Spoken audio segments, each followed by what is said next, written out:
I can see some big flames and a lot of black smoke. In the beginning, I don't know if I should be concerned or not, if it's in the neighborhood or something. when seconds counted, precious minutes were ticking away.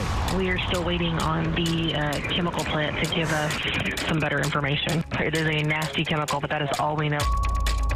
A half hour after the first 911 call, Deer Park was still in the dark. Right now, we just have an engine responding. We're not doing anything else with it. We have no clue.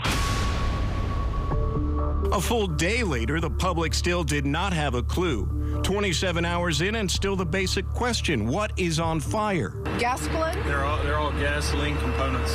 Gasoline components. Can you elaborate on those components? The gas, well, It's got a host, just the gasoline that you would buy. We all wanted to know what was in the air, how dangerous and how much. Harris County's top pollution administrator told us to find those answers in the network of air quality monitors. What's interesting about these monitors is that they will pick up things like benzene, hexane, toluene, the chemicals that we're concerned about that could be in that plume that's floating over our heads. But, sir, the Deer Park monitor hasn't reported since 5 a.m. Well, sometimes they're down for maintenance. Well, this is an inopportune time for that. Right.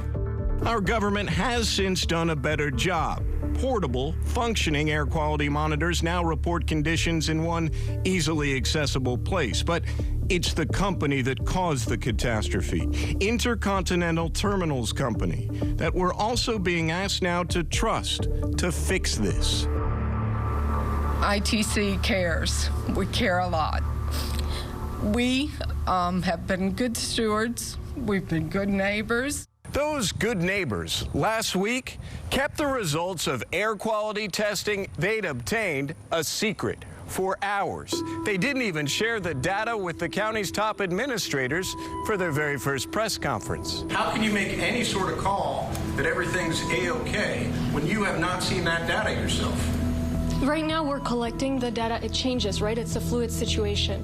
ITC not only has a history of spills and unintended chemical releases, they've also failed to self-report some of those issues as required by law. ITC's been sued repeatedly by Harris County for not being a good neighbor.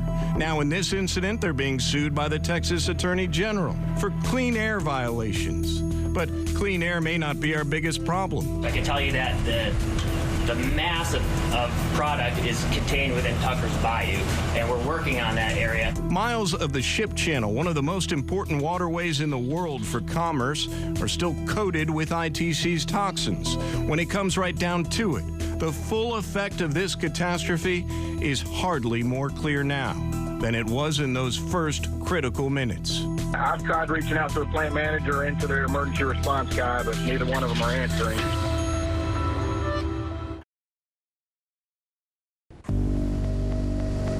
This summer, I heard someone screaming, "Help me!" on Greens Bayou, 58-year-old Rebecca Sue Heinrich was found in the water, dismembered. The same month on Brays Bayou. I was like, I think that's a body. On Buffalo Bayou, and then Sims Bayou. In July, 4 bayous with 4 bodies that got us thinking. How many are in there? Channel 2 Investigates, led by Texas EquiSearch CEO Tim Miller, has ventured into Houston's murky depths before. I believe it was May the 12th of 2014 when Channel 2 broke the news with Joel Eisenbaum. A few years ago, Miller's team discovered and mapped the staggering number of sunken cars hidden in our bayous. Now Channel 2 Investigates is mapping the bodies. In Harris County alone, we discovered at least 40 dead people have been pulled from our bayous since 2015. It's stunning. I mean, I'm almost speechless. I don't know what to think of it. Of the 40, we found only 6 were clear-cut homicides. In twice as many cases, the manner of death remains undetermined. Autopsy records show the greatest share of victims met their end by accidental drowning. After taking a closer look at the numbers, it would in fact appear that most of the people who die in our bayous don't die by murder, but sometimes by misadventure. My brother's name is Michael Edwards. I was pretty much devastated. In February, 59-year-old Michael Edwards, a carpenter by trade, apparently lost his footing and slipped into Brays Bayou. There was a witness that saw him go into the bayou, but by the time they couldn't find him. Hours later, they did. Edwards had drowned along a curious stretch in southeast Houston. Since 2015, 7 other bodies have surfaced in the same 3-mile section of Brays Bayou. It's an area we know well. It's just curious to me that these bodies are found in the same stretch where all those bayou cars are. I wonder if it is a coincidence. I mean, I don't know. I mean, I'd like to put my boat in the water right now that we came up with this information.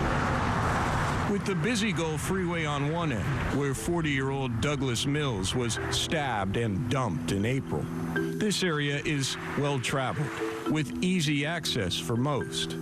Heartbreak for some. I still have trouble believing it.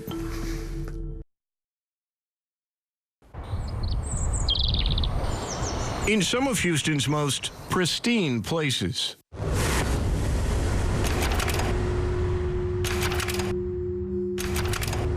you can come across the most gruesome discoveries. It really takes a toll on the human body when you're in here, I imagine. Just the decomposition itself, and then there's a lot of animal life here, too, that can munch on things. Grisly detail aside, several months ago we set out to answer a question. How many are in there? Pulling data from a variety of agencies that deal with bayou bodies. In November, we first delivered the admittedly unsavory details. In Harris County alone, we discovered at least 40 dead people have been pulled from our bayous since 2015. The problem is this data is now dated 4 months later, and we've got 7 more bodies. 2017 kind of being the exception. You know, we do about 14 to 16 body recoveries a year. 8 to 9 of those are usually out of the actual bayous. Hurricane Harvey was in 2017, 21 recoveries that year. But HPD's dive team kept hundreds of Houstonians alive and safe with round-the-clock boat rescues during Harvey. Most of their tasks, though, are more grim. The majority of our work is going to be bodies and vehicles, with vehicles being the most, 50% vehicles. I'd say 25, maybe 30% bodies. Among the latest 7 bodies, HPD's dive team retrieved this one, the day after Christmas in Sims Bayou. This woman's body was discovered about 11:30 this morning by a man who was walking down this pathway right here with his dog. Found in Milby Park, 37-year-old Denise Oshizale was a Houston mother of 2 whose life had spiraled out of control. After she lost them 2 babies with CPS, she just looked like she couldn't keep a ball out of her hand. It appears someone stabbed Oshizale and then dumped her body in the bayou. The killer's still unknown, but she died addicted to drugs and homeless. I would say more than half of our cases are probably homeless folks. Of the most recent 7, Oshizale's is the only clear-cut murder. One's unknown, 1 was a suicide, and 3 others were probably accidents. By a large margin, it's not murder, but accidental drownings that are the most common cause of bayou bodies. Go after a snagged fishing line, bad decision to try to swim across, intoxication levels of people getting near the bodies of water and falling in. We believed that we know who the person is. Georgia resident Chris Snellings had a medical condition. Police say he slipped and fell into Buffalo Bayou downtown. 2 weeks later on New Year's Eve, his body was recovered about a mile downstream. My feeling would be Buffalo Bayou probably leads the number of bodies that we recover.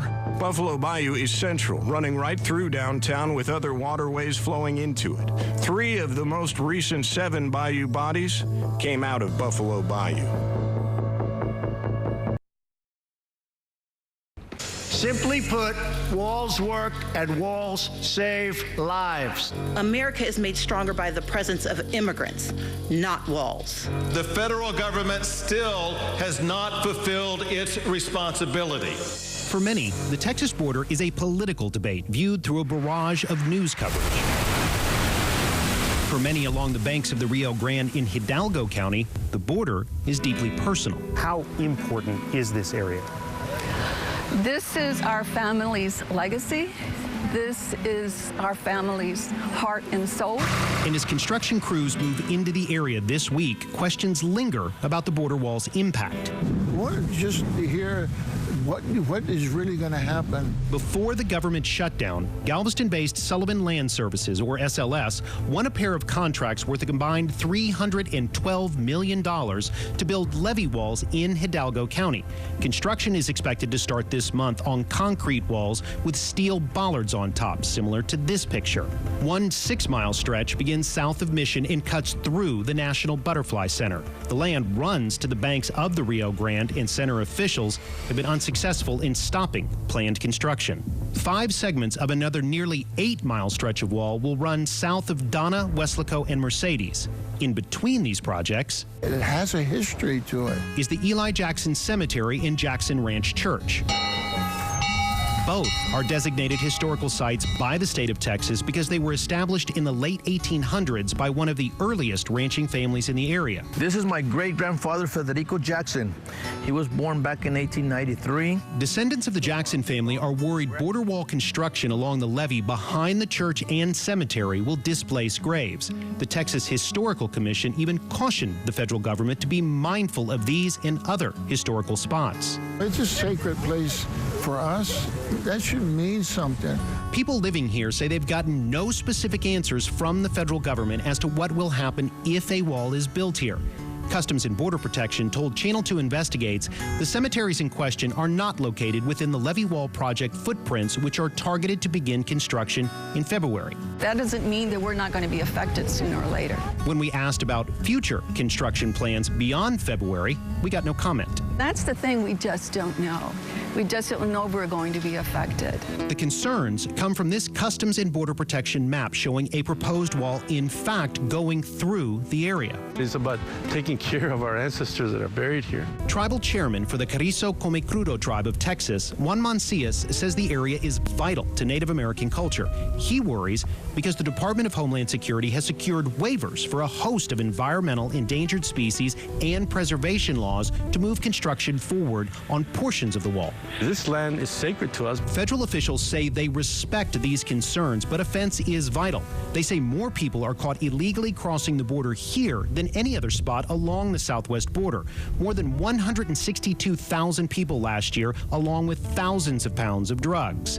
Mancias and other residents are undeterred. They set up camp and put on a pot of coffee in the cemetery and held marches at the Butterfly Center to protest construction. Do you plan to stand in the way of construction? We plan to video everything that they're doing. We have a right as citizens of this country, but we're here. We're not going anywhere. We never left. Direct to Hobby, 4252 Golf. She made sure that everything was perfect. In June 2016, 46-year-old Dana Gray, her husband Tony, and his brother Jerry were on a mission. Jerry and Tony's dad was in the hospital in Houston. The plan was for Dana Gray, a pilot with more than 300 hours experience, to fly the trio from their home in Oklahoma to Houston Hobby. That's the thing about Hobby. It can be a busy commercial airport. Unfortunately, these controllers at Houston Hobby don't have the training that we had years ago in sequencing and spacing. Yeah, and actually I might end up sequencing you behind that traffic. It's on 4 miles a minute. It is going to be a little bit tight. Since big planes fly faster than small planes, spacing is critical. And in this situation, a repetitive problem. Yeah, I got traffic behind you. Just go around. Within seconds of first contact with pilot Dana Gray, Hobby's tower disregards not only a best practice, but a written letter of agreement. Compliance with that letter of agreement is mandatory. That document mandates that missed landings, so-called go-arounds, be transferred to another set of air traffic controllers across town who specialize in sequencing planes for landing. but they didn't do it. They did not have any idea what they were doing. I'm just getting goosebumps again, just thinking of it. We'll either do 4 or we might swing you around to 3-5. Ma'am, straighten up, straighten up. They killed my family. Honestly, they killed my family. 3 separate Hobby air traffic controllers, one of them in training, gave pilot Dana Gray complicated, confusing, even conflicting landing instructions. Make a turn left heading 30 degrees. That's the trainee controller telling Gray to circle back left during her first go-around. But seconds later, a different voice, now the trainer, wonders why she's headed left. Did you want to follow the 737 runway 4? One hand doesn't know what the other one's doing. So am I turning a right base now, 4252 Golf? 52 Golf, Roger. Just maneuver back for the straight in. I don't know which way you're going now. The pilot is ultimately in command of their aircraft. If they can't comply with ATC instructions, they are to tell the controller that. After 16 minutes, 3 go-arounds, and a shift change, now a third Hobby controller. 52 Golf, you have runway 35 in sight. But pilot and tower are just unable to come together for a safe landing. Straighten up, straighten up. She bends that thing over and goes straight into the parking lot. The NTSB faulted both the pilot and Hobby air traffic controllers for the crash that killed the Grays. I didn't understand, all the runaround and the directions and why. Still to this day, I'm not sure why. Channel 2 Investigates found an NTSB interview with a Hobby tower manager that sheds light. James Kinkler said, quote, he could not explain recent issues at Hobby, but found some people, quote, weren't engaged like they should have been. He graded Hobby tower management a C to C-. Kinkler was then transferred. He now works in Atlanta, home of the busiest airport in the world. Until this happens to you, you don't really realize how important their job is.